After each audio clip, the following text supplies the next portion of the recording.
Prabu Surya Kancana dan Budak Angon Pajajaran bagian keempat.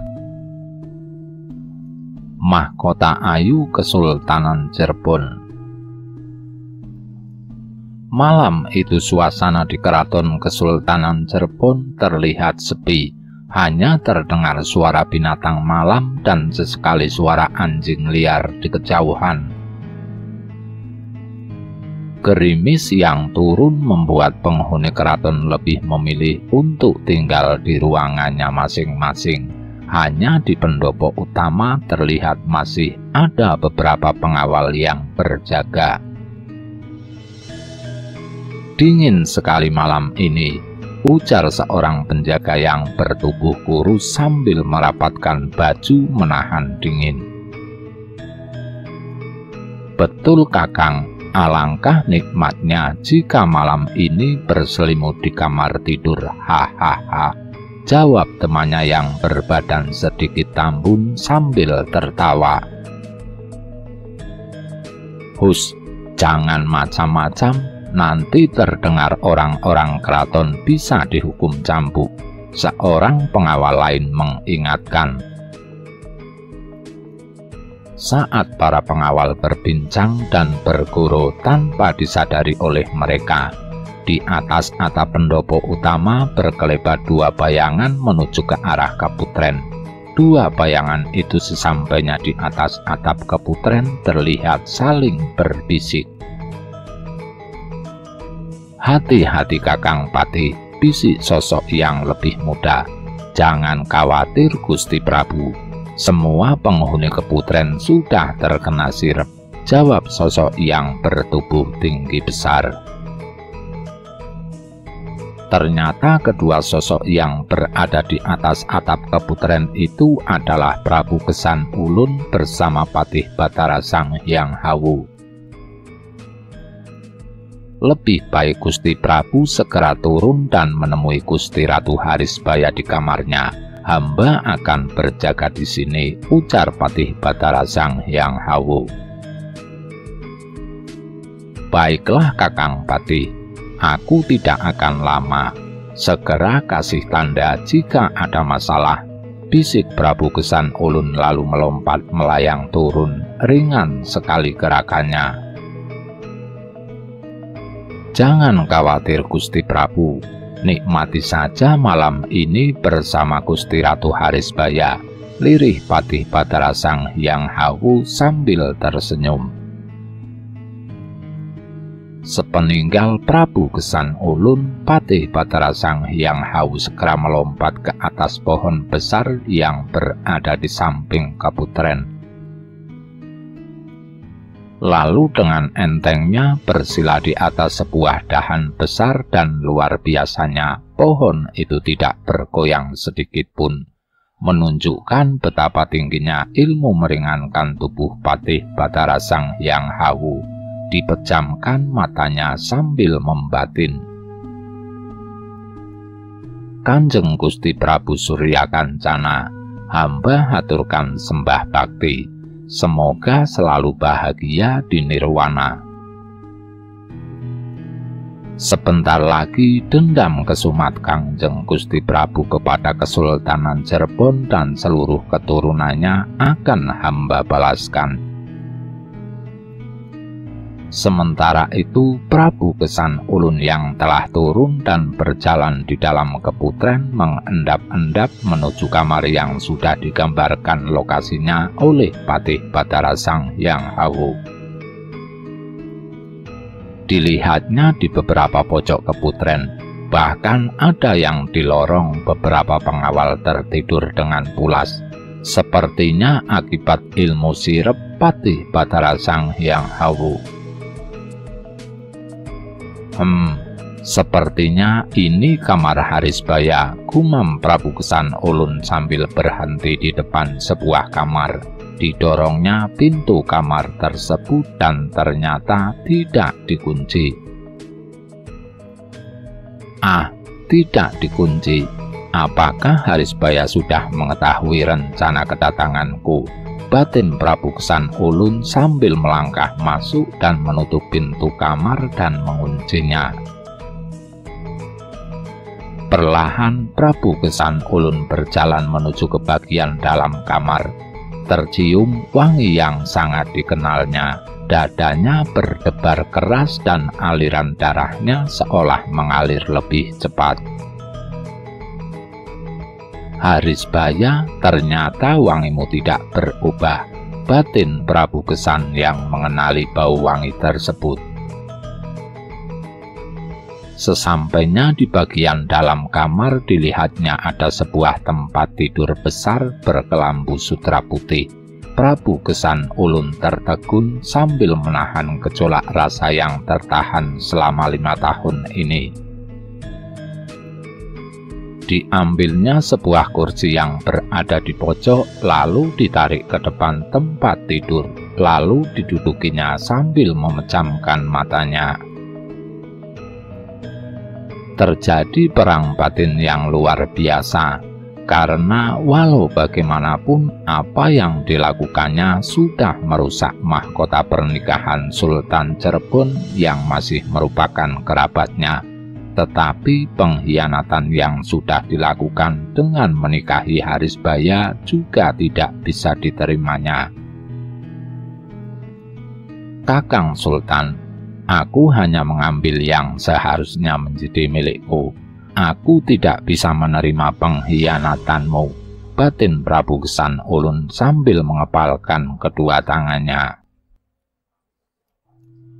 Perlahan-lahan bangkit dari kursi dan berjalan menuju ke samping tempat tidur, lalu dengan tangan bergetar disibakkan kelambu yang menutupinya. Harisbaya, bibir Prabu Gesan Ulun bergetar melihat tubuh seorang wanita cantik yang tergolek di atas tempat tidur. Bukan saja nafasnya yang serasa berhenti, tetapi aliran darahnya serasa mengalir ratusan kali lebih cepat.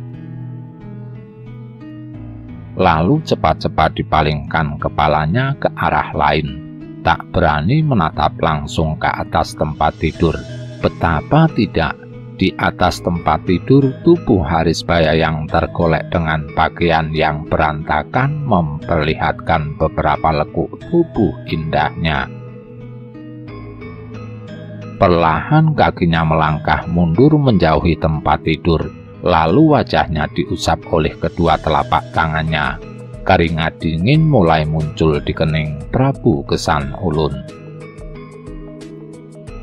Dipejamkan kedua matanya, lalu bibirnya merapal mantra untuk melepaskan sirup yang membuat Harisbaya tertidur, lalu ditiupkannya ke arah tempat tidur.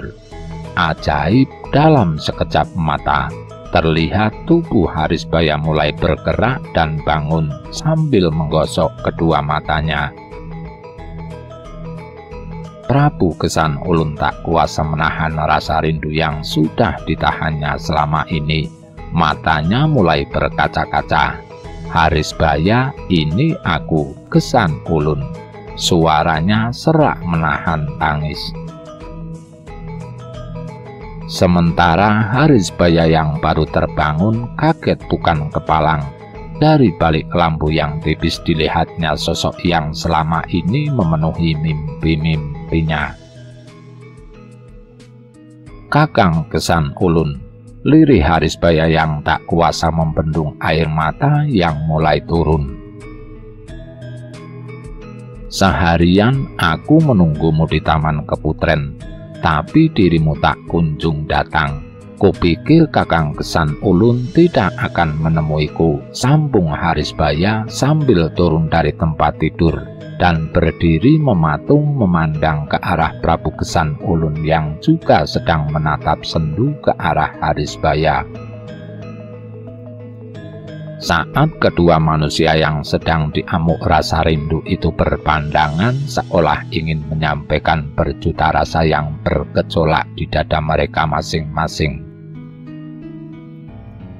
Harisbaya, maafkan aku, lirih Prabu Gesan Ulun sambil menjatuhkan tubuhnya berlutut di hadapan Harisbaya. Harisbaya yang melihat Prabu Gesan Ulun berlutut segera menghambur memeluknya. Tidak Kakang, aku yang bersalah telah mau dinikahi oleh orang lain. Aku bukan wanita yang setia Kakang. Isak Harisbaya di tengah tangisannya sambil memeluk Prabu Kesan Ulun. Beberapa saat Harisbaya memeluk Prabu Kesan Ulun yang bersimpuh sambil menangis, lalu ditariknya untuk berdiri. Keduanya berdiri berhadapan dalam jarak yang begitu dekat. Deru nafas mereka saling menghangatkan. Prabu Kesan Ulun mengusap lembut wajah Harisbaya yang basah oleh air mata. Harisbaya, aku merindukanmu. Aku tidak bisa kehilanganmu, lirih Prabu Kesan Ulun sambil memandang dengan penuh rasa cinta. Kakang, aku telah bersalah mengkhianatimu, tidak layak untuk dirindukan. Balas Harisbaya sambil melangkah mundur menjauhi, tapi kedua bahunya ditahan oleh Prabu Kesan Ulun. Tidak Harisbaya, kau tidak bersalah, aku yang bersalah, ujar Prabu Kesan Ulun sambil menarik tubuh Harisbaya ke dalam pelukannya. Prabu Kesan Ulun memeluk erat tubuh Harisbaya seakan tidak mau dilepaskan. Tubuh Harisbaya seolah menyatu dengan tubuhnya. Sesaat tubuh mereka bergetar dan dada mereka serasa dialiri hawa hangat. Perlahan Harisbaya mendongakkan wajahnya menatap Prabu Kesan Ulun. Kakang Kesan Ulun, rintih Harisbaya, matanya mulai meredup. Hembusan hangat nafas Harisbaya di wajahnya seolah membutakan nalar dan akal sehat Prabu Kesan Ulun. Sambil tangan kirinya merengkuh pinggang Harisbaya, jari-jari tangan kanan Prabu Kesan Ulun bergetar mengusap bibir Harisbaya yang basah merekah. Harisbaya, paruh Prabu Kesan Ulun sambil mendekatkan wajahnya. Panas di dalam keputren, gerimis sudah berubah menjadi hujan yang sangat deras. Langit seolah menangis. Gusti Prabu segera tinggalkan keputren, hari sudah menjelang pagi. Suara yang terdengar seperti dengungan nyamuk terdengar jelas di telinga Prabu Kesan Ulun yang sedang berada di dalam kamar Ratu Harisbaya. Suara itu berasal dari Patih Batara Sang Hyang Hawu dengan menggunakan ilmu banyu suara, yaitu ilmu menyusupkan suara dari jarak jauh. Prabu Kesan Ulun lalu berbisik kepada Harisbaya, "Harisbaya, hari sudah menjelang pagi. Aku harus segera pergi." "Kakang Kesan Ulun, aku ikut denganmu," pinta Harisbaya memohon sambil memegang lengan Prabu Kesan Ulun. "Tidak mungkin Harisbaya, dirimu sudah menjadi ratu dari Kesultanan Cirebon," ujar Prabu Kesan Ulun Paro. Mendengar penolakan dari Prabu Kesan Ulun, Harisbaya langsung ambruk bersimpuh di lantai. Kakinya lemas tak mampu lagi menopang tubuhnya. Air mata mengucur deras. Dengan suara yang serak, Harisbaya berbicara kepada Prabu Kesan Ulun. "Apa maksudmu, Kakang Kesan Ulun? Setelah kau membakar mahkota ayu, lalu aku ditinggalkan menjadi arang." "Bukan seperti itu maksudku, Harisbaya. Entah apa yang akan terjadi antara kerajaan Sumedang Larang dengan Kesultanan Cirebon jika kau ikut," jawab Prabu Kesan Ulun sambil mengangkat Harisbaya untuk berdiri. Namun Harisbaya bergeming tetap duduk bersimpuh dengan tangan mendekap dadanya. "Kakang Kesan Ulun, hampir 5 tahun aku mencoba melupakanmu dan mengabdi pada Kakang Ratu Panembahan. tiba-tiba kau datang menyalakan kembali api asmara kita. Lalu setelah semuanya terjadi, aku akan ditinggalkan." Di sela tangisnya suara Harisbaya terdengar meninggi. "Bunuh saja aku, Kakang Gesan Ulun. Bunuh saja aku. Tidak mungkin aku kembali kepada Kakang Ratu Panembahan," sambung Harisbaya sambil mencoba menarik keris yang terselip di pinggang Prabu Gesan Ulun. Prabu Gesan Ulun menangkap lengan Harisbaya yang akan merebut kerisnya, lalu menggenggamnya erat dan berlutut di depan Harisbaya yang sedang bersimpuh. "Harisbaya, jangan kau berpikiran seperti itu. Aku mencintaimu dengan seluruh jiwa dan ragaku. Selama aku bisa bersamamu, tidak ada yang bisa menghalangiku." Suara Prabu Gesan Ulun terdengar bergetar. "Kakang Gesan Ulun, bawa aku atau kau bunuh aku sekarang juga," rintih Harisbaya menghibah. "Baiklah Harisbaya, aku akan membawamu setelah berunding dengan keempat patihku."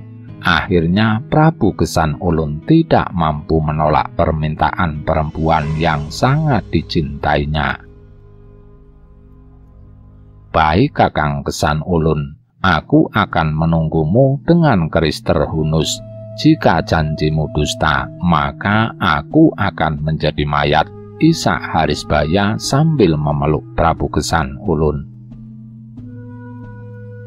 Setelah berhasil meyakinkan Harisbaya, Prabu Gesan Ulun bergegas menuju pintu keluar kamar, tetapi dicegah oleh Harisbaya. "Kakang Prabu Gesan Ulun, lewat jendela samping saja supaya lebih aman," bisik Harisbaya sambil berkelanyutan manja di lengan Gesan Ulun. Prabu Gesan Ulun dengan mesra melepaskan tangan Harisbaya, lalu mengusap pipi Harisbaya yang basah oleh air mata. "Harisbaya, aku akan segera menjemputmu," ujar Prabu Gesan Ulun singkat, sambil melompat keluar kamar melalui jendela yang sudah dibuka oleh Harisbaya. Sesampainya di luar kamar terdengar suara berdengung halus di telinga kanannya. "Gusti Prabu segera kembali ke pendopo Tamunegara. Aku akan menyusulmu. Sebentar lagi pengaruh siripku akan hilang," suara Patih Batara Sang Hyang Hawu mengingatkan. Seolah terbang, tubuh Prabu Gesan Ulun melompat ke atas atap keputren, lalu bergerak ringan menuju ke arah pendopo Tamunegara, dan segera masuk ke dalam kamarnya. Sesampainya di kamar, Prabu Gesan Ulun tercenung memikirkan semua yang baru saja terjadi. "Kenapa aku melakukan ini? Bagaimana reaksi Kakang Sultan Panembahan jika tahu?" Prabu Gesan Ulun seolah menyesali tindakannya menemui Ratu Harisbaya. Saat Prabu Gesan Ulun sedang menyesali diri, tiba-tiba terdengar ketukan halus di pintu kamarnya. Bergegas Prabu Gesan Ulun berdiri dan membuka pintu. Dilihatnya Patih Batara Sang Hyang Hawu berdiri sambil tersenyum penuh arti. "Hamba datang menghadap Gusti Prabu," ujar Patih Batara Sang Hyang Hawu sambil merangkapkan kedua tangan di atas dadanya. "Silakan masuk Kakang Patih." Prabu Gesan Ulun mempersilahkan Patih Batara Sang Hyang Hawu masuk, sambil berlalu menuju kursi yang ada di dalam kamarnya. Setelah dipersilahkan masuk, Patih Batara Sang Hyang Hawu segera menutup pintu dan mengikuti masuk ke dalam kamar dan duduk di hadapan Prabu Gesan Ulun. Prabu Gesan Ulun tidak berbicara sepatah kata pun, Raut wajahnya menunjukkan bahwa hati dan pikirannya sedang tidak tenang. Patih Batara Sang Hyang Hawu segera membuka pembicaraan. Kanjeng Gusti Prabu, gerangan apa yang mengganggu pikiranmu? Hamba pikir setelah bertemu Gusti Ratu Harisbaya, maka akan membuat Paduka berbahagia, ujar Patih Batara Sang Hyang Hawu menatap Prabu Kesan Ulun dengan mata menyelidik. Kakang Patih, aku bahagia sekali bisa menemui Harisbaya. Hanya saja Prabu Kesan Ulun tidak meneruskan ucapannya. Diarahkannya pandangan ke langit-langit kamar, seolah ada beban yang sangat berat dalam pikirannya. Ada apa Gusti Prabu? Tanya Patih penasaran. Sebelum menjawab, Prabu Kesan Ulun membuang nafas panjang, mencoba melepaskan beban yang ada di dadanya. Hanya saja aku merasa bahwa ini adalah kesalahan besar dan dosa yang sangat besar. Tidak seharusnya aku mengganggu Harisbaya yang sudah menjadi istri dari Kakang Sultan Panembahan. Paruh suara Prabu Kesan Ulun sambil menutup wajah dengan kedua tangannya. Gusti Prabu, ampuni hamba. Ini semua adalah kesalahan hamba yang telah menyampaikan pesan Gusti Harisbaya kepada Paduka. Patih Batara Sang Hyang Hawu beranjak dari kursinya dan segera berlutut di hadapan Prabu Kesan Ulun. Jika saja hamba tidak menyampaikan pesan itu, pasti semua ini tidak terjadi. Hukumlah hamba Gusti Prabu, sambung Patih Batara Sang Hyang Hawu sambil tetap berlutut. Berdiri Kakang Patih, semua sudah terlanjur terjadi, ujar Prabu Kesan Ulun. Patih Batara Sang Hyang Hawu segera bangkit dan kembali duduk di kursi. Kakang Patih, ada satu hal yang ingin aku bicarakan denganmu, ujar Prabu Kesan Ulun. Ada apa Gusti Prabu? Semua titahmu akan hamba laksanakan dengan seluruh jiwa hamba, Patih Batara Sang Hyang Hawu sambil menunduk. Harisbaya ingin ikut denganku ke Sumedang Larang, suara Prabu Kesan Ulun paro.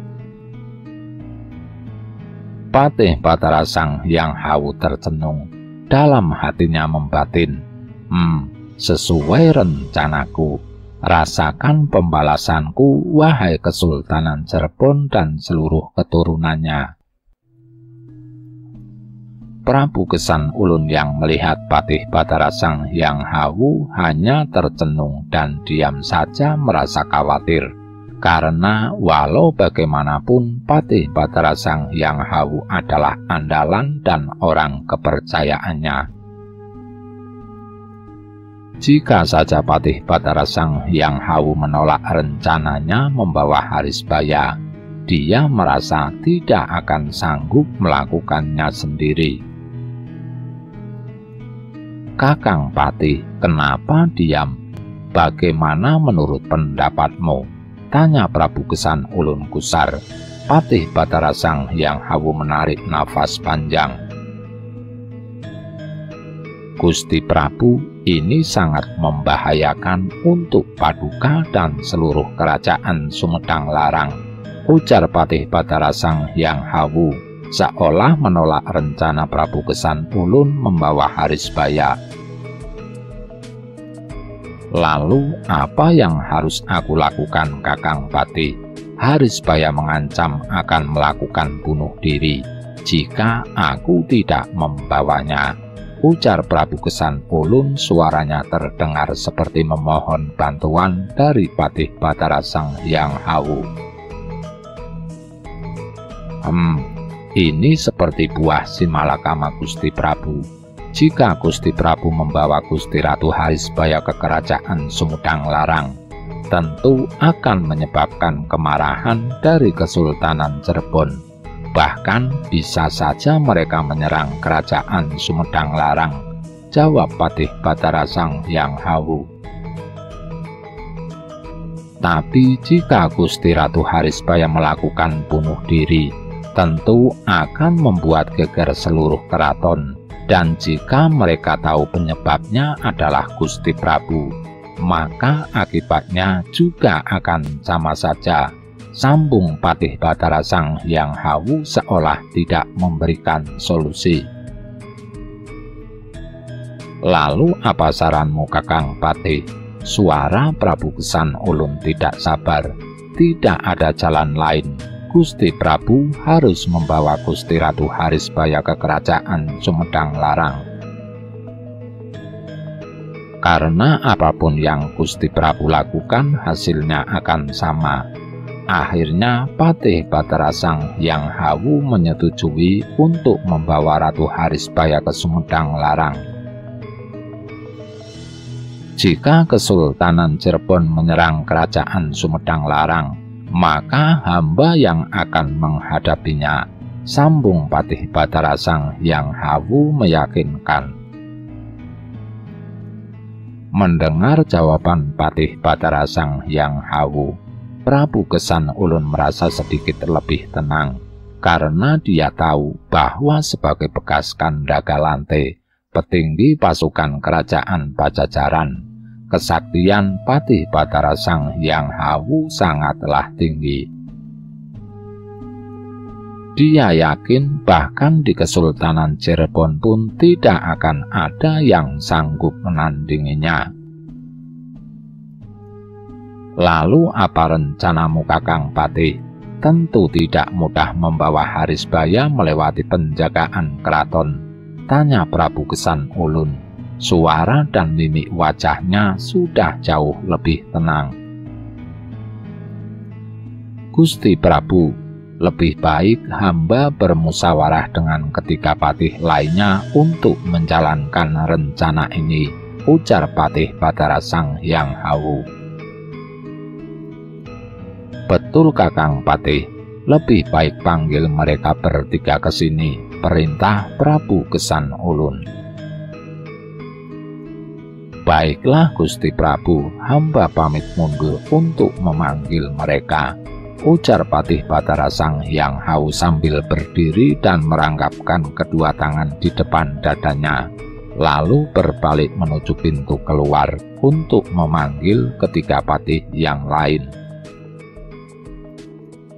Sepeninggal Patih Batara Sang Hyang Hawu, Prabu Kesan Ulun tenggelam dalam lamunan.